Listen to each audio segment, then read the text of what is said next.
Estamos en La Bitácora, marcando una ruta regional por LT14 Radio Nacional, General Urquiza.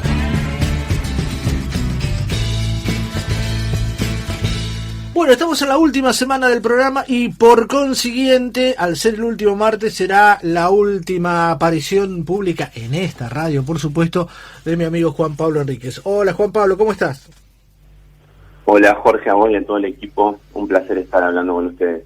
Bueno, contame, ¿qué novedad o qué se puede especular de las novedades? Todavía no tenemos muchas precisiones acerca de lo que va a pasar económicamente a partir del 10 de diciembre, pero creo que es lo que todos estamos intentando descifrar o tratando de, prepararnos al menos. Sí, la semana pasada cuando estábamos hablando en el aire, bueno, por esas horas se había confirmado por parte del presidente electo como titular de la cartera a Toto Caputo, ¿sí? Uh-huh. Nada más y nada menos. Esta semana circularon algunos videos. Parece que Milei, que tiene muy pocos años en la vida política, resiste cero a los archivos, ¿no? No. Si fuera por archivo, Milei, digamos, no entiendo cómo la gente puede elegir esto. Yo creo que eligió otra cosa o priorizó otra cosa. Priorizó el anti esto y votó lo primero que tuvo a mano, que en este caso, o lo único que tenía a mano, que era Milei, porque nadie puede resistir el archivo, ni siquiera, porque, a ver, no es que hoy dice una cosa y dentro de un año dice otra, hoy decía una cosa y a las 48 horas decía otra, pero bueno, sí. eso ya digamos, como que pasó. Ahora habrá que ver cómo es el tema de gobernar, que es mucho más complicado que ser oposición. Tiene una capacidad de gobernar, de cambiar idea muy fácil, ¿no? Con el tiempo. Pero bueno, decir que puso, según palabras del ex jefe de gabinete de Macri, al Messi de las finanzas, a cargo de economía, recordemos, como lo denomina el mismo Maslatón, ¿no? Que fue un socio cercano a Milei hasta hace un par de meses. Uh-huh. Lo denomina a Caputo como un criminal financiero, fue uno de los artífices del endeudamiento con el Fondo Monetario Internacional. Claro. Y cuando hablaba del archivo, Milei lo critica hace un par de años atrás, justamente diciendo la verdad en torno a que para qué estaba generada esa deuda con el Fondo Monetario y cuál fue el negociado que estaba detrás de eso. Bueno, parece que la fortaleza que tiene Mauricio Macri a la hora de la rosca y a la hora de imponer nombres y acciones pudo más que inclusive la del presidente electo Javier Milei, y hoy se salió con la suya, no solamente nombrando al ministro Caputo, sino a otros ministros más, como fue el caso de Patricia Bullrich, que también decía que no iba a ser más ministra. En ese sentido, lo que se está trabajando hacia futuro es un nuevo endeudamiento, ¿sí? Exacto. Quizá el problema más importante que tuvo la Argentina en esta gestión fue estar ligado al Fondo Monetario Internacional, repercutiendo sobre todo en el tema de inflación, ¿no? Bueno, ahora se está buscando una nueva deuda. Tenemos la burbuja financiera de las LELIQ, con las que el Banco Central va licuando la cantidad de dinero que existe en el mercado.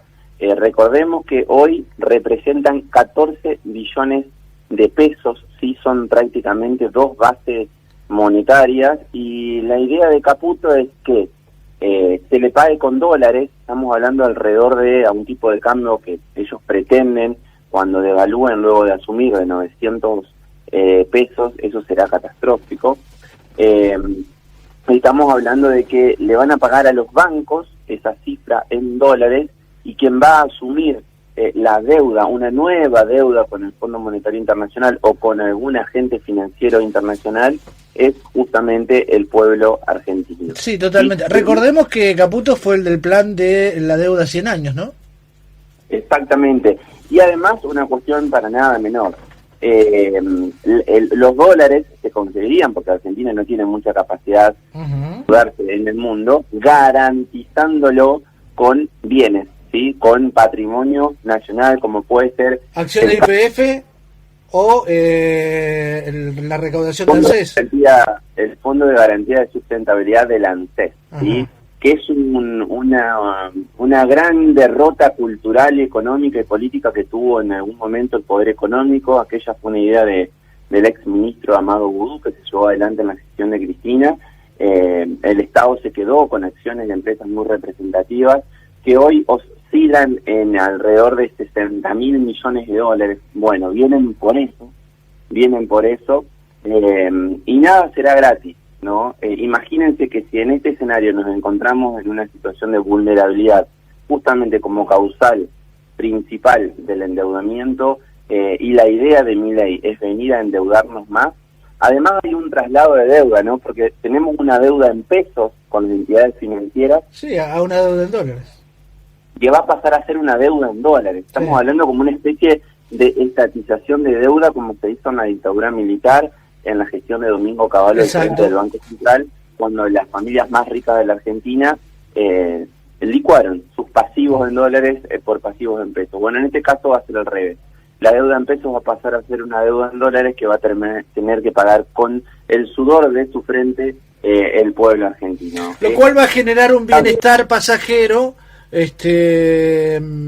digamos, en cuanto a la liquidez que va a tener, pero bueno, a costa de un crédito, de otro crédito que, bueno, pagará Juan Pueblo, como siempre.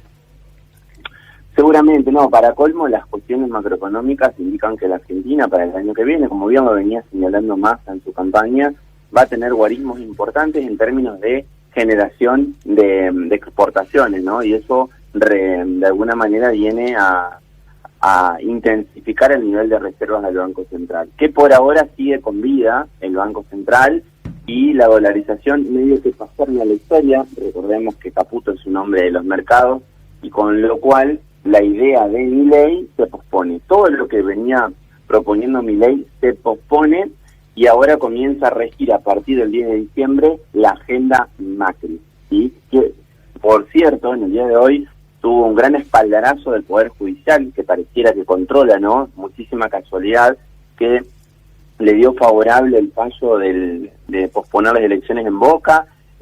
Salió absuelto en la causa del hundimiento de Lara San Juan, y por otro lado también se rompió el esquema judicial que tenía Cristina Fernández de Kirchner en términos de una de sus causas por la ruta del dinero acá, donde había sido absuelta. Es decir, 3 medidas favorables. 3 fallos favorables en un día para Macri.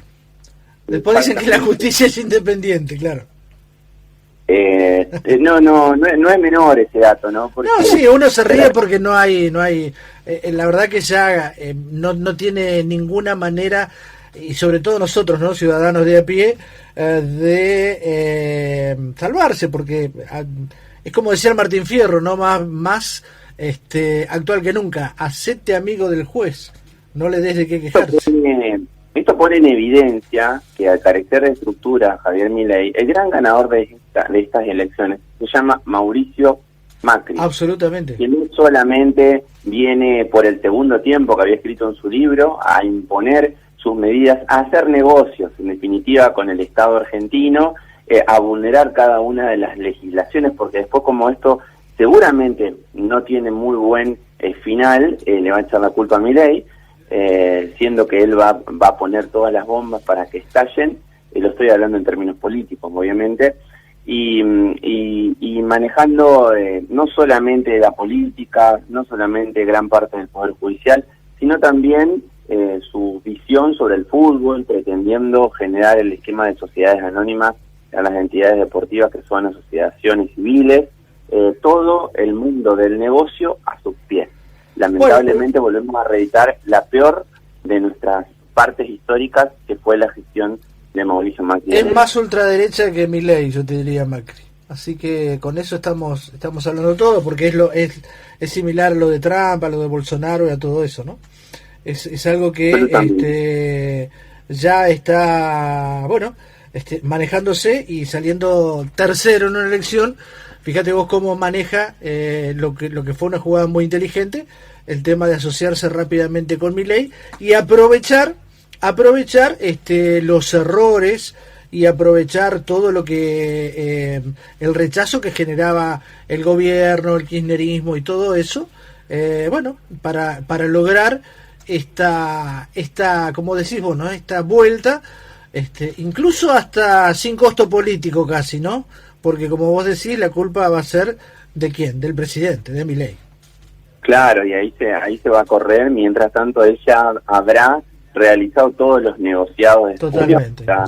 Y quedará con algunas cosas. Ya se quedó con los parques eólicos en la otra, con Carlitos Tevez, su socio, con un negocio donde en un día ganaron $70 millones. Causa que está pendiente, pero claro, esas causas no se difunden por los medios de comunicación. Y después, entre gallos y medianoche, aparecen los sobreseimientos y aparecen también las prescripciones, como lo que pasa con la causa que tiene abierta, cuando un juez determinó que era inconstitucional el decreto a través del cual habilitó a sus parientes y a los funcionarios de su gobierno a blanquear capitales, cuando la ley que había aprobado su propio Congreso decía que los familiares y los funcionarios no podían. Él los habilitó por un decreto, todos trajeron su plata sin pagar un peso de impuesto, y bueno, cuando un juez determinó que había que eso no estaba bien, que había que esas personas tenían que pagar los impuestos como correspondía, bueno, se apeló y ahora la causa creo que está a punto de prescribir. Absolutamente, para que veas que se viene un escenario ideal para que aquellos que fugaron dólares mal habidos tengan la posibilidad de blanquearlos en Argentina nuevamente. No, y van a seguir fugando, no se preocupe. Tiempos difíciles que ameritan una construcción colectiva y sobre todo tratar de abrazarnos entre aquellos que pasen los peores momentos del rigor de esas políticas económicas que se vienen, y a ustedes desearles suerte, y en el lugar, en el espacio, en el aire que se encuentren en el próximo año, estaremos a disposición para poder generar una agenda y una charla semanal sobre economía política. Buenísimo, Juan Pablo, un abrazo grande, gracias por acompañarme durante todo este año, y veremos qué hacemos el año que viene, ¿a dónde estaremos? Ojalá que sea lo mejor de ustedes, me solidarizo y no me caben dudas que con ese nivel de profesionales que tiene todo el equipo de la Bitácora van a conseguir algún rincón de donde hacer escuchar esas voces. No, nosotros vamos a laburar, usted no se preocupe. Abrazo grande. Gigante para ustedes. Ahí estaba Juan Pablo Enríquez.